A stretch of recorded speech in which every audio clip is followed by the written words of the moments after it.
Now, what I don't like is all the fluff and the fakery. And this starts with like the fake accent. So we all know it. We've all listened to meditations where they set off talking like this. Well, that's me straight away. I'm like, listen, it's not for me, love. Thank you. I feel more on edge and more frustrated than what I did when I first started trying to meditate to help my mind calm itself. It's absolutely not for me.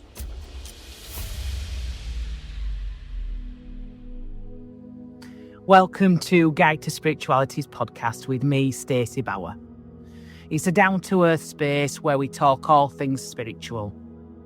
Each episode, I'm joined by guests from all walks of life to share real experiences, practical tools and honest conversations about healing, growth and the unseen spiritual world.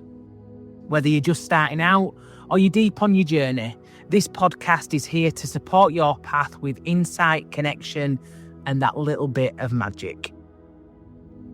Welcome to today's episode. Today I want to talk about what spirit work actually feels like when you take out all the fear, the ego, and all that fluffy stuff. Not the stuff you see on social media with flashing lights and dramatic voices. I want the real, raw, healing kind of connection that spirit brings into our lives. If you're someone who's ever thought, I'm not gifted enough, or I'm scared of what I might open up to, this episode's for you. So, let's get down to it. Spirit work doesn't always feel like fireworks or angel choirs or butterflies or falling feathers or all the la-di-da stuff that is made out. Sometimes it's as quiet as a deep breath. Sometimes it's a random thought that pops in just when you need it. Sometimes it's your nan in spirit sending you a song just at that right time, just at the time you needed it. And that's the idea. The idea that this has to be like a big, dramatic, scary, or full of rituals and robes. It's not it. This isn't real spiritual work. This should feel more like it's home. It should feel like love that doesn't need to shout. So the fearful stuff, I get it. I have it as well. I've had it before. I understand where it comes from. The thing that gets me is that we all have the fear of like opening the wrong door. What's going to happen? Fear of spirit being really scary or too much, or, because that's what we've been told. That's what we see in the films. That's what we see from the scary stories from when we were a kid. That's what we were given as the truth because of other people's beliefs.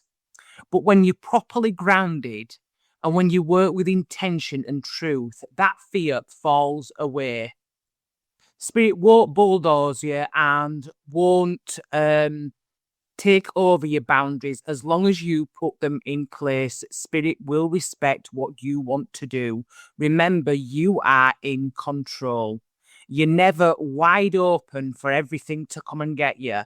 And if it doesn't feel like a loving, healing, or helpful energy, it's not spirit. It's either your fear or something that needs clearing. And that's where energy work comes in.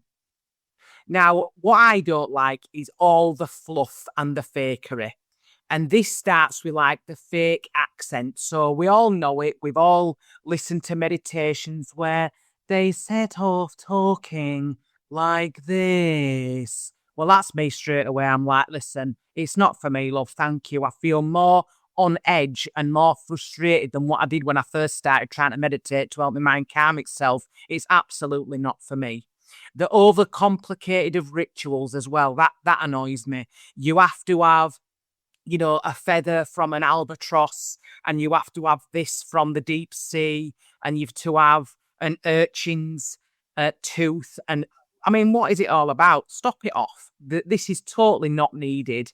And the fact when people, try and come across as they are more spiritual than you, we don't have those vibes here. That is not for me. I don't like it. We're not into false fakery. So spirit work is it's like ordinary magic. It's cups, a tea, and signs from spirit in every day.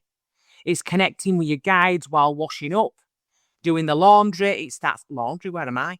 Doing your washing, that sort of thing. It's learning to trust your inner self, your inner voice. It's not always like, well, I have to ask my pendulum. Yeah, use it as confirmation. Absolutely fine. But that is not what it's for. It's not for you to trust in, and that's all that there is. Like cards, that sort of thing. The greatest tools, but they're not you, they're not the inner voice. Always listen to the inner you. Hi, I'm just taking a quick break to thank you all so much for listening to the podcast and for all your lovely support. If this episode gave you something to think about or simply felt helpful, you can support future episodes and my tea habit over at Buy Me a Coffee. The link is buymeacoffee.com/guide to spirituality.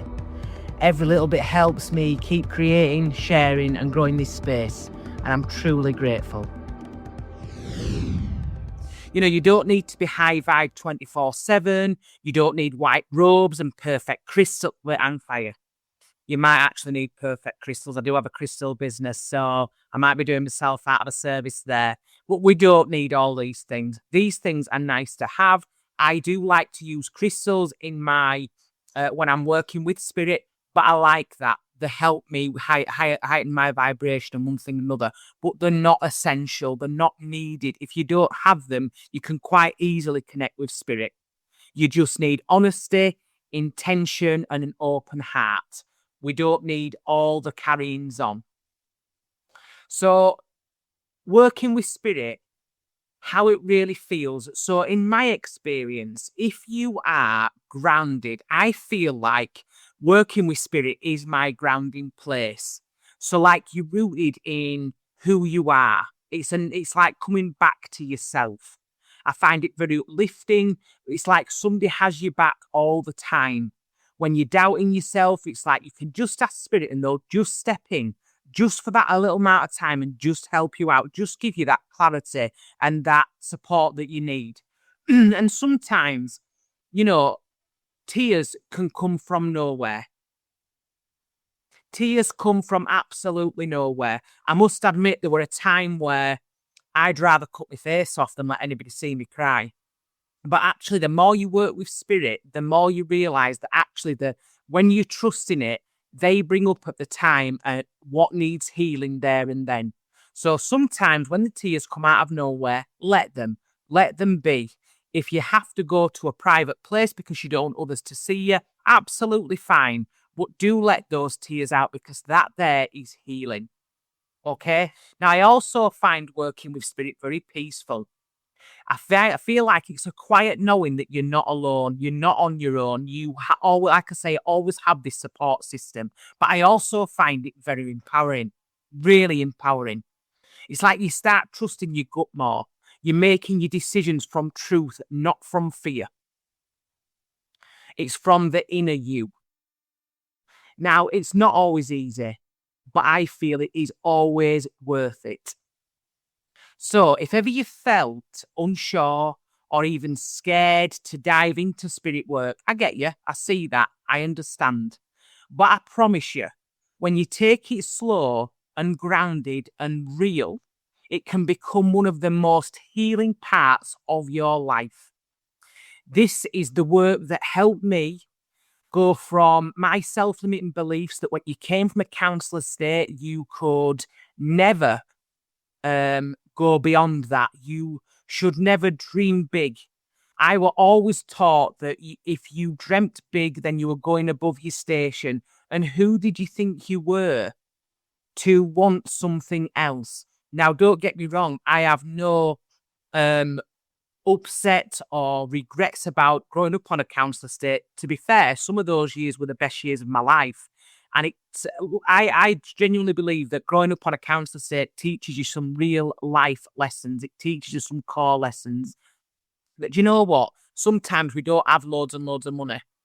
But actually what we've got is everything that we need. We don't need more.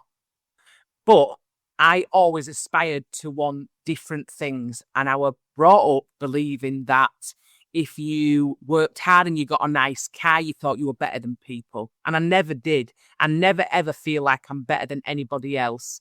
But actually, this returning back to my spirit side has really helped me push forward in self-limiting beliefs and knowing exactly who I am, or getting to know exactly who I am. I don't feel like we can ever go, well, I completely know exactly who I am, because we're always evolving, we're always learning, we're always moving on. Now, I've got a little bit of a mission going on, and it's helping others heal. But I want to help others heal without the fear, without the worry of, oh, should I be doing that? Is that okay? I want to debunk a lot of fear-based beliefs, outdated beliefs. I want to bring a little bit of a modern touch to spirituality, to working with spirit. Not because I'm special, but because I finally stopped listening to all the noise around me and I started listening to spirit. And if I can do it, then anybody can do it. And if this podcast resonates with you, please let me know. And if you feel like, this could help anybody else who you know, then please do pass it on. Do let them know about the podcast, and let's all get working with spirit and getting in touch with our inner self. Speak soon. Thank you so much for listening to me, Stacey Bauer, on Guide to Spirituality podcast. If you enjoyed this chat, feel free to follow, share, or leave a review. It really helps. Take what resonates, leave what doesn't, and keep showing up for you. See you next time.